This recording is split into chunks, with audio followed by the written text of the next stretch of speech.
Well, good morning, everybody. It's Clay on the trail. I am back in the Uintas after my Teton Yellowstone trip and my trip to Zion Park. Little different up here, maybe closer to the Yellowstone trip than the Zion for sure. It's 29 degrees, and I'm at the Bald Mountain Pass. I'm gonna hike up Murdock Mountain today. So it's not so much a really cool summit. I just am hoping to get a little better vantage point. It's hard to see. The white stripe going down the middle of all the trees there is where the Murdock Fire was. And I'm just hoping to get up here and get a better vantage of what it burned and how bad everything is. So far, the only tracks where I'm headed are goat tracks. And this is where the area where Shad and I hiked up over the pass on the other side and ran into that little herd of mountain goats. That was my Murdock Basin video. If you haven't watched it, it's pretty awesome. Get that close to them, and we totally tripped on those goats on accident. Looks like we're gonna stand a pretty good chance of seeing some more today from the looks of it.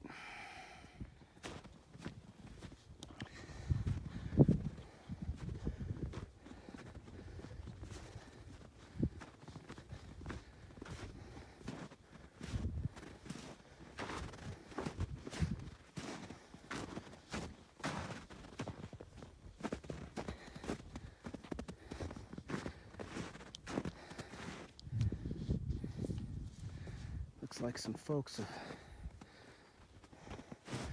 had their cross-country skis out already this year. Come back with me on.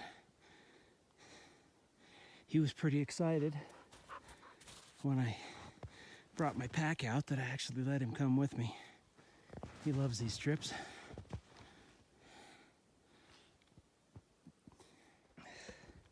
So he looked for a few minutes before I left from my snow gaiters.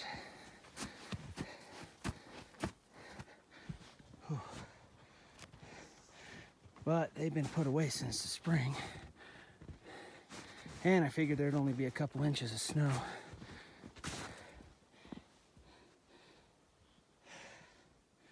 So it wasn't that big of a deal, but they definitely need dug out for the next trip.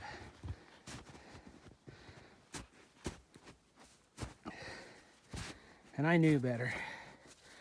I just got in a hurry.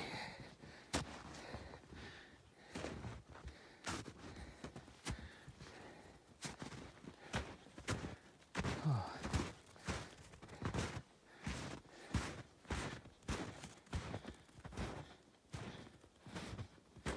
It is, I don't know, 10, 12 inches up here on some of these little benches.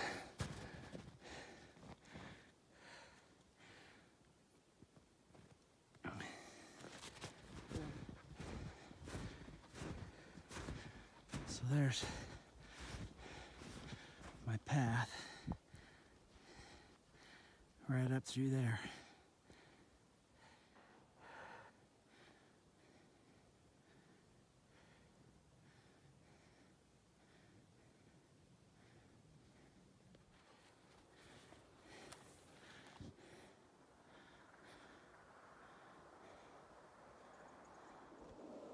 So for you guys who haven't made the jump to a merino wool shirt, I've been wearing this thing ever since I got it this spring, early summer.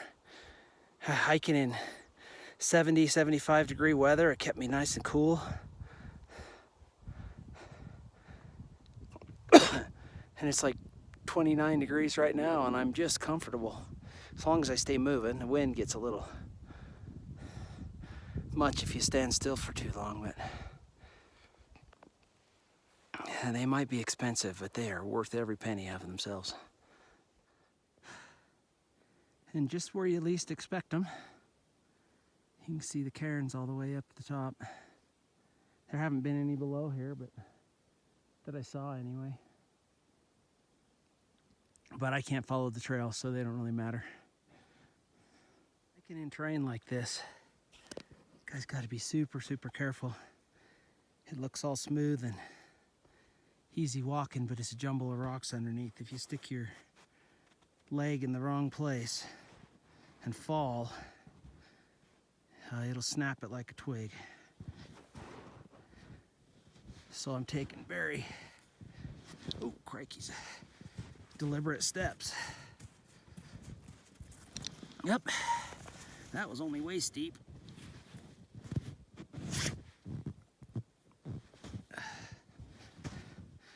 Anyway, trying to take very deliberate steps. Making sure my foot's gonna hold me before I take the next one.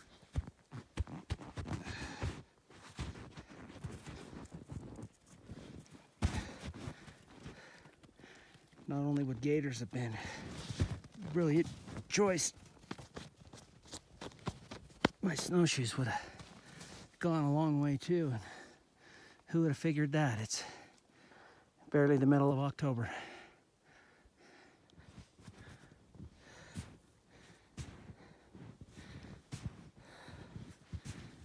So the snow's got a little firmer up here, where it's wind blowing a little bit, and every now and then, like here, guy can get right up on top of it.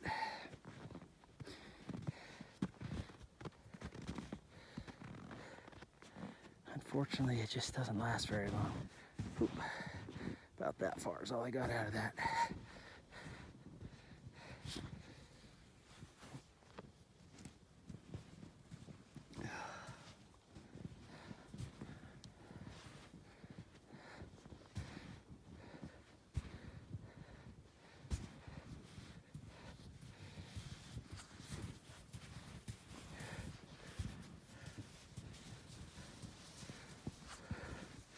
So, fall summit after fall summit after fall summit. I'm getting closer, and I'm digging having these rocks like this, because I'm just stepping from rock to rock to rock.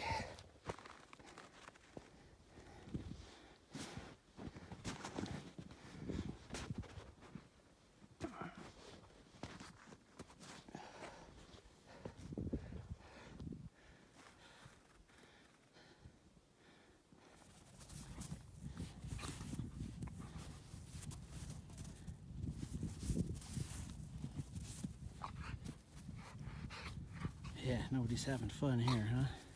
All right. I'm so close. Yet the walking hasn't got any easier. But that little...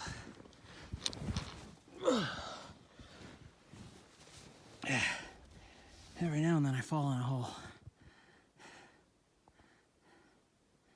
So that little pile of rocks right there is the top. Hopefully we'll have a good view from up there, because this is not as easy as I thought it was going to be. And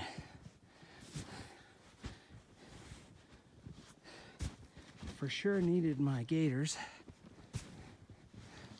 Snowshoes would have been awesome, but how about my snowboard? Oh, I could make it down in like 15 minutes.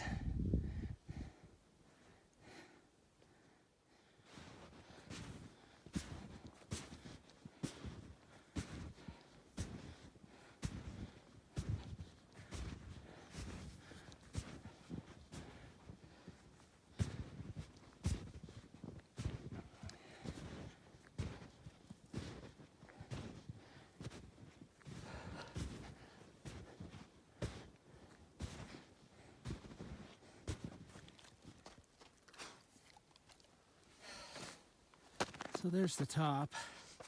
I'm gonna have to walk over the edge just a little bit.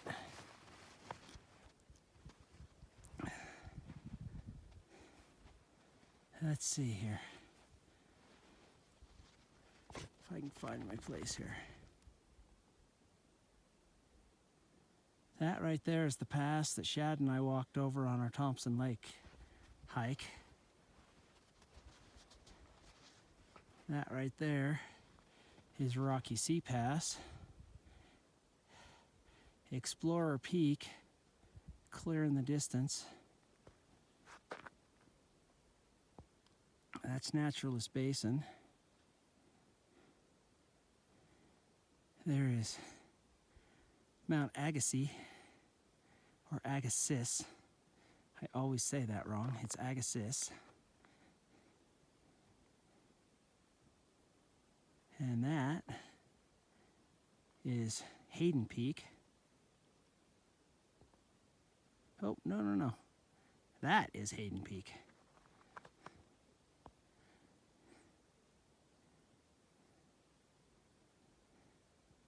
I want to say A1 for that one. At least a portion of it.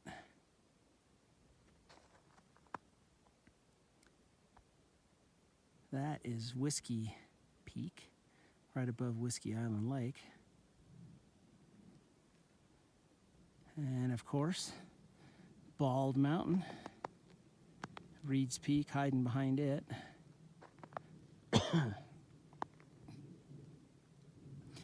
Not quite as good with the names on this side.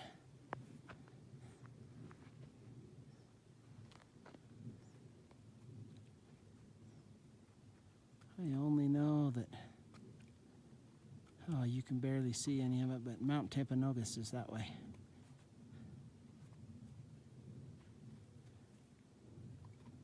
And Mount Nebo, far, far away down that way.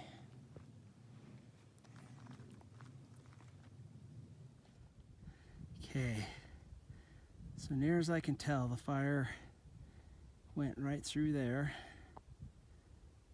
along this hillside.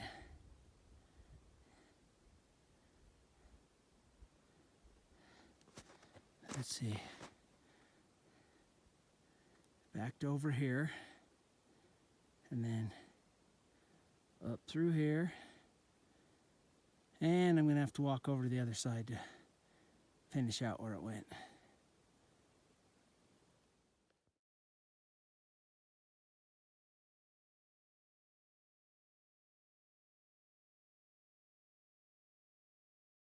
All right, here's picking up from where I left off. Coming up.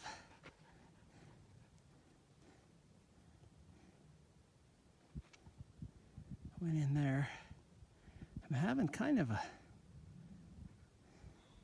tough time placing these lakes. I know that Hoover and Shepherd are just over the edge of the mountain right here. Scudder, which you'd pick up right off the Highline Trail, which is right in there. Seems to me like that's too low to be Scudder, but it's possible. And then there is that one right there, I just can't figure out. And then that one right. Oh, there we go, that one right there. Okay, I figured it out. That one is Wilder. That one is Scudder. And this one over here I've been trying to make into a lake, and it's not. It's that meadow you go through right before you hit Scudder Lake on the Highline Trail. And that's why I couldn't figure out what the third lake was. All right. I am gonna head back. Okay, there's Mirror Lake. And then that snowy little meadow down there's the meadow you cross. I was trying to catch those fish out of that little stream when I headed to Blythe Lake. And then right in that little, let's see, that little hole right there, you can't see it, is Blythe Lake. Oh, I'm starting to realize the dumbness of my ways, which isn't horribly uncommon for me. But my socks are soaking wet, pants are soaking wet, pants are frozen stiff, and I do have a pair of like mid-weight thermals on underneath, but they're wet too, but at least they still keeping me warm, but my feet are starting to get real cold. All because I didn't take 10 minutes and find my gators. They're sitting nice and warm back at my house. I can at least say where I came from, and there's my truck. So nothing other than my own stupidity to hurt myself, but let's see if I can get down here and get warm.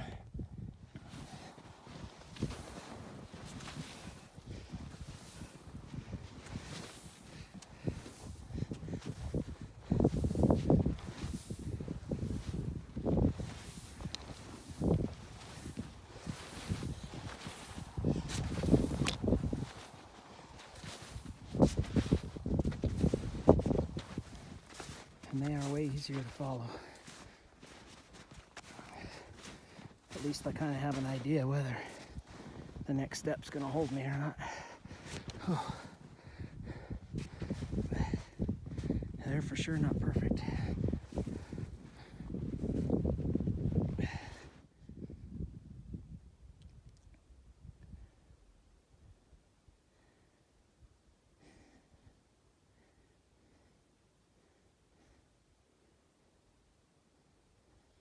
Finally back to the trees,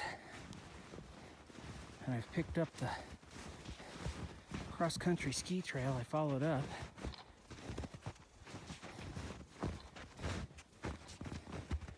And there are goat tracks on top of my feet tracks way up here. So they're all over. A little harder to see this time of year than when everything isn't soaking wet.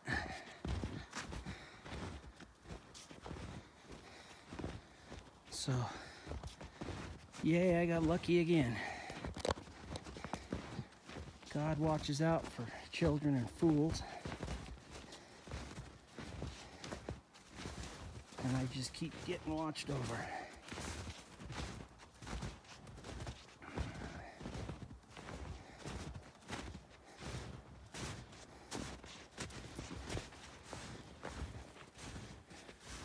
Oh, well, I went over just over 2 miles from, I'll have to put the elevation in, I'm not sure what it is. I'm gonna sit down and have some lunch. So I brought just a ramen, a beef flavored ramen, and it's got some freeze-dried spinach and some freeze-dried corn in it, just a skosh of cayenne pepper. I do have a new stove set up, titanium hot. Titanium stove and a canister set. Excited about it. It's one of the higher BTU ones, so it cooks really, really fast. So I'm gonna get this cooking. So Cash is cleaning all the snowballs off of his fur. I just looked it up. Bald Mountain Pass, where I'm at, is 10,000 foot even. Murdock Mountain is 11,212. So at 10,000 foot with this little canister stove, it just took just under 4 minutes to cook this, boil that water.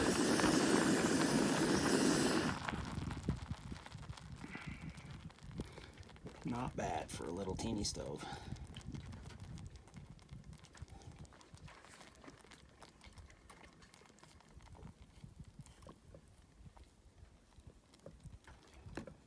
All right, time for lunch. All right, guys, well, thanks for coming along. If you like what you see, please give me a thumbs up. Subscribe to my channel if you haven't. Thanks for watching, and have a great day.